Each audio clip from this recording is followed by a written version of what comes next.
In Argentina, thousands bid farewell to Pope Francis and honor the legacy of the Supreme Pontiff in favor of noble causes.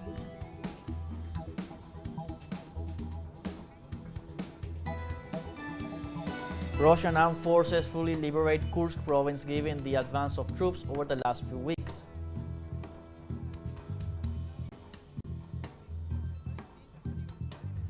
In Palestine, Israeli occupation forces killed at least 16 Palestinians in its latest attacks on Gaza.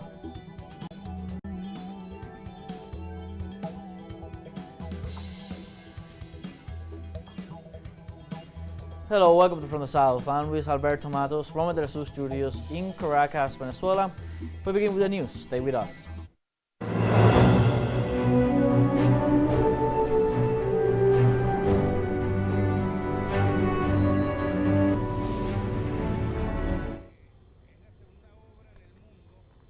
This Saturday, thousands of Catholic pilgrims from all over the world gathered in St. Peter's Square in the Vatican City to bid farewell to Pope Francis. The diplomatic corps and delegations representing more than 165 nations were present at the ceremony, which was also attended by heads of states, governments, and kings. The coffin of Pope Francis has traveled the 6 kilometers from St. Peter's Square to the Basilica of Santa Maria la Maggiore after a service presided over by Cardinal Giovanni Battista, Dean of the College of Cardinals, who recalled Francis' most committed moments for peace, poverty, and human dignity.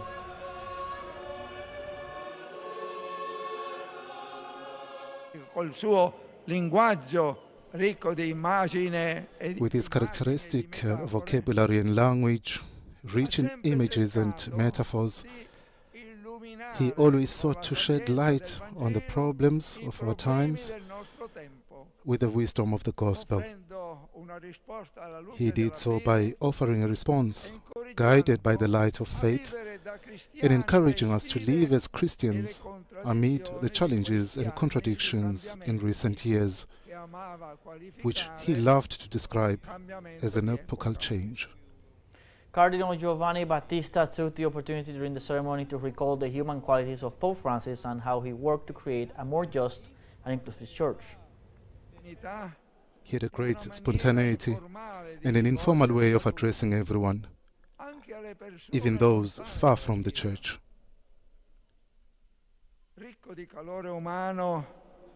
Rich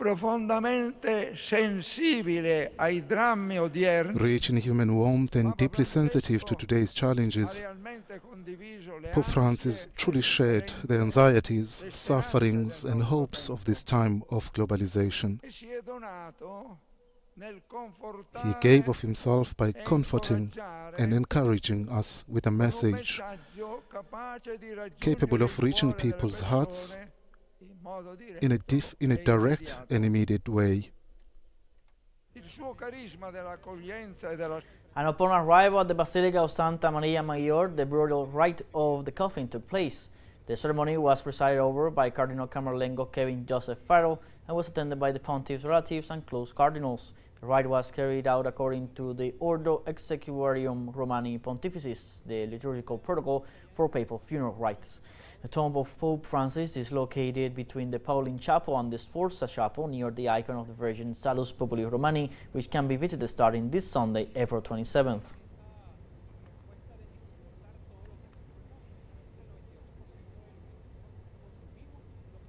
Meanwhile, in Argentina, Mass was held Saturday in honor of Pope Francis, who died last Monday at age 88. The Buenos Aires Archdiocese held the Mass at the Metropolitan Cathedral, simultaneously to the rites of inhumation of the Pontiff in the Vatican City. The tribute was meant as a symbolic tour through Francis' pastoral work, followed by a caravan which toured various places that had a special significance in the life and mission of the Pontiff.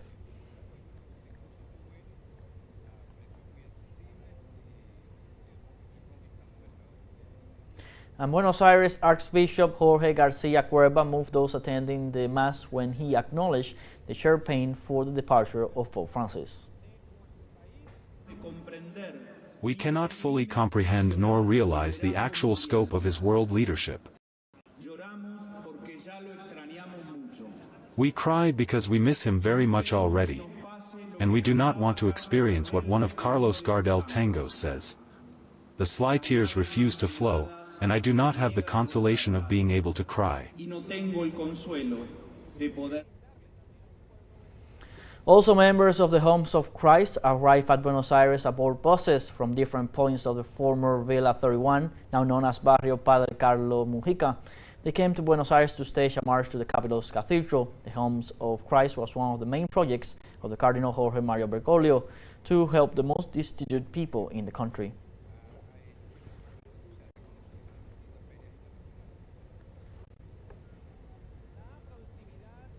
In Bolivia, the certainty that general elections will be held in August returned with the reiterated guarantee of the Supreme Electoral Court that the elections will be held and the commitment of the Constitutional Court that it will not interfere in the process as it did in the past judicial elections. Our correspondent Freddy Morales tells us the details. Una especie de campaña de rumores de la oposición política. A sort of rumor campaign by the political opposition about an alleged plan to postpone the August national elections led the Supreme Electoral Tribunal to repeat its commitment that the elections will be held on the scheduled date.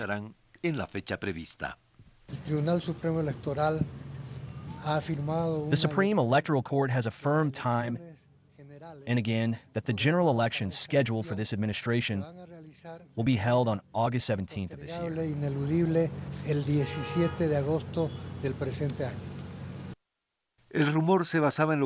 The rumor was based on what happened in last year's judicial elections when the elections were torpedoed by the Constitutional Court, which not only postponed them, but also, in the face of several lawsuits, authorized them to be held partially. Los magistrados del Tribunal Constitucional damos nuestra fe. We, the magistrates of the Constitutional Court, give our faith, we give our commitment, and we give certainty to the Bolivian people for the realization of this electoral process. De este proceso electoral para el cumplimiento de este calendario electoral y para for the fulfillment of this electoral process, and to process the appeals with celerity, and without the processing of these appeals meaning the postponement or slowing down of the election of August 17th of this year. La elección del 17 de agosto de este año. Analyst Susano Bejarano described as shameful that a state power such as the Electoral Tribunal asks the judiciary not to interfere, but the commitments of both give back certainty. Existe ya instalado en la sociedad. There is already a common sense in society that the elections are going to be held, and if they were not held, it would be like lighting the fuse to a gunpowder that is already spread in the country. Digamos, prender la mecha a una pólvora que ya está extendida en el país, porque como tú sabes... Because as you know, the fact that there's been a lack of fuel, the inflation we are experiencing after 2 decades, and all these situations have generated, whether you like it or not, a tension in the population. Quieras o no, una crispación, por supuesto, en la población. It is the opposition sectors themselves who spread rumors about an alleged attempt by the government to extend the deadline for the elections, who encourage uncertainty by filing lawsuits before the judiciary that could affect the date of the elections. Si tú haces una revisión de quiénes son las personas... If you make a review of who are the people in the framework of those 5 rulings that have put that question, you're going to see elections, they are going to be suspended because now there are some rulings. 4 of them are people who belong to the opposition bloc, to the anti-movement for socialism bloc. Although they are dressed as indigenous people, they have been systematically against the movement for socialism. Indígenas han estado sistemáticamente en contra del MAS. Las elecciones nacionales están convocadas oficialmente para el 17 de agosto próximo. The national elections have been officially called for next August 17th. The electoral calendar is already smooth and determines that whoever wins these elections will take office at the beginning of November of this year. The registration of candidates will take place in mid-May. Freddy Morales, teleSUR, Bolivia.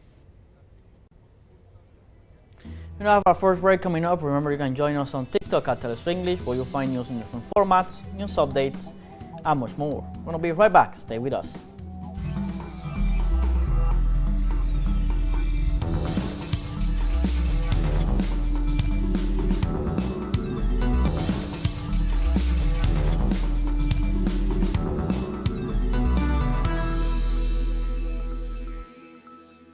Welcome back. The President of Venezuela, Nicolás Maduro, welcomed the proposal to create an international entrepreneurship network to strengthen the economy of the more than 50 countries attending the Entrepreneurship Congress. During the closing ceremony of the Congress that gathered representatives from 57 countries in the city of Caracas, the Venezuelan head of state greeted this first meeting of economic diversity as a well-timed initiative. The Venezuelan president explained that entrepreneurship emerged as one of the 13 economic engines promoted by the national government thanks to the work and productive conscience of the Venezuelan people. In this sense, President Maduro specified that the new diversified economic model was consolidated as a strategy to confront the economic aggressions imposed by the government of the United States against the people of Venezuela. Porque conociendo nuestra experiencia, conociendo la experiencia de ustedes, knowing our experience and knowing your experience, we can integrate great ideas and great strengths. That is why I think it is very good that in this first international meeting, an international network of entrepreneurship is born at the level of all our countries and all our economies. And these 57 countries that are participating here want this international network of entrepreneurs. I am in favor. I think it is very good that they have taken this decision, and I applaud and support it. Y la aplaudo y la acompaño.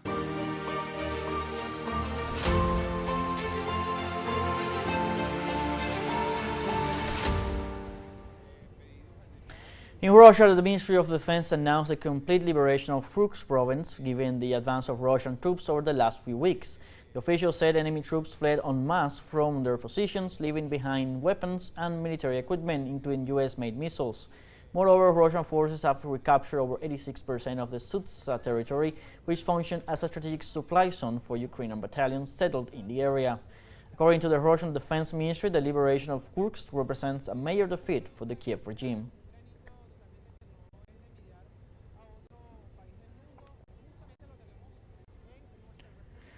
Also, the Russian Ministry of Defense reported that more than 76,500 Ukrainian soldiers were neutralized during the liberation of Kursk, which began in August 2024. The Russian defense destroyed 412 tanks, 342 armored vehicles, and another 2,803 vehicles of Kiev's troops. The ministry added that at least 31 anti-aircraft missiles were dismantled and 134 electronic warfare stations were destroyed, as well as 13 air defense radars.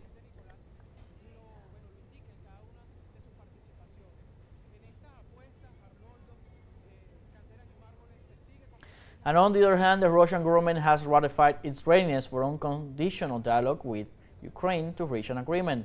Russian President Vladimir Putin met with U.S. Special Envoy Steve Witkoff to discuss the conflict with the Kiev regime. In this regard, the Russian president said that his government is ready to negotiate with Ukraine without preconditions. The statements came during the meeting between the two delegations as part of Washington's mediation to reach a ceasefire.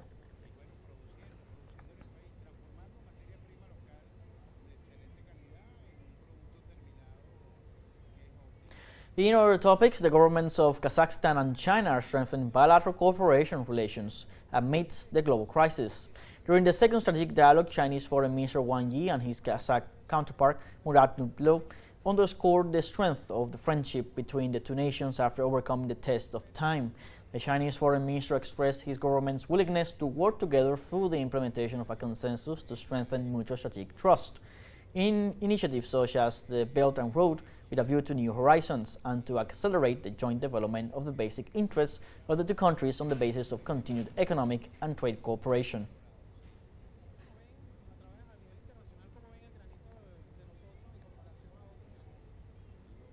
We now have our second break coming up. Before we invite you to visit our Facebook page at teleSUR English, there you'll be able to watch our top stories, special live coverage, and much more. Follow our page and activate the notification button to stay up to date on the world's most recent events. A final break, we're going to be right back with more.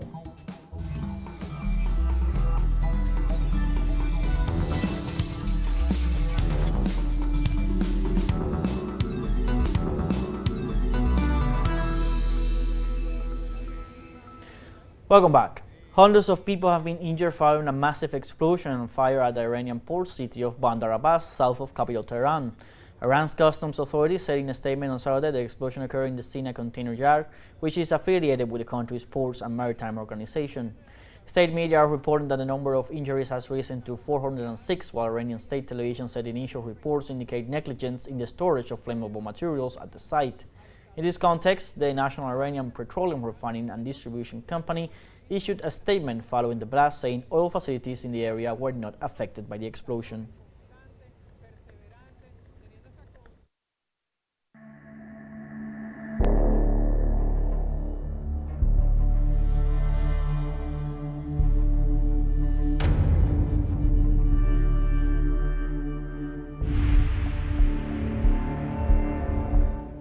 At least 16 people were killed in Palestine on the 40th day since Israel resumed its genocide against the Gaza Strip.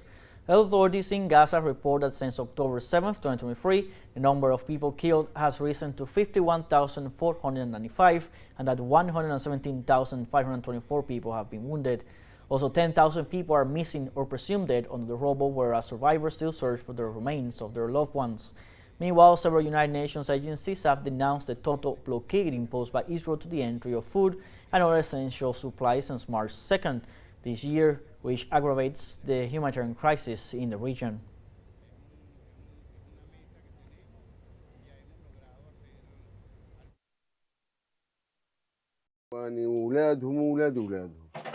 This is my family's house, where my siblings, their children and grandchildren used to live.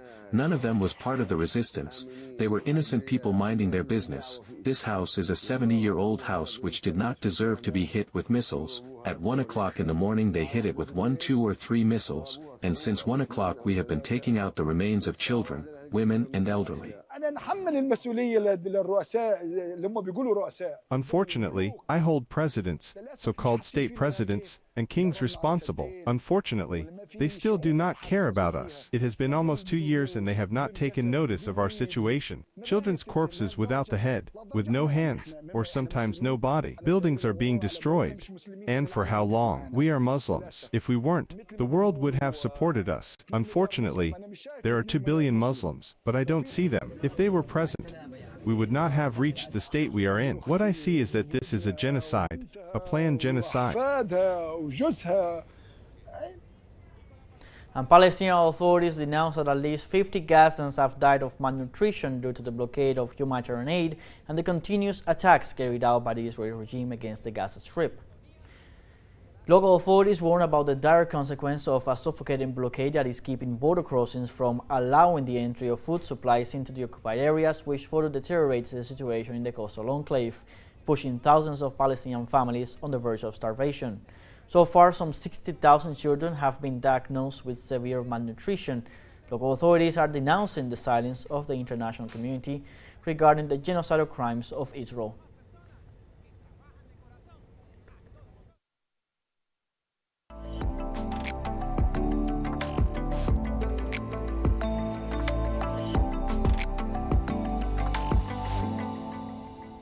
And on April 25th, the Casa Las Americas Literary Prize Award awarded in Havana was in Cuba in the categories of short stories, poetry, and Latin studies in the United States. In the category of poetry, the prize was awarded to Cuerpo Quebrado Lumbre by Venezuelan Esmeralda Torres because it is a book constant and deep in its tone, in which the poetic character of a boat woman undertakes a sort of inner expedition from the descent into the sea.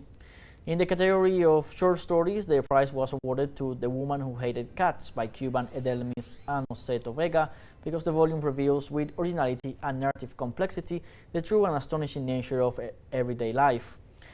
Lastly, the category of Latin studies in the United States was awarded to Tell Me If They Are Latinx Writings of the Equatorial Diaspora in the U.S. by Ecuadorian Cristina Burneo Salazar.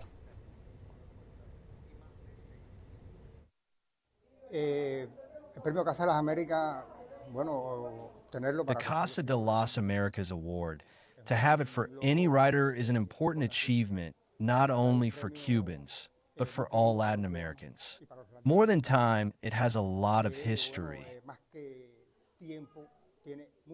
A very nice history, especially for the number of artists and intellectuals and writers who have been close to the prize. For me, it is one of the most important moments of my literary career and of my life, because of course literature is my life.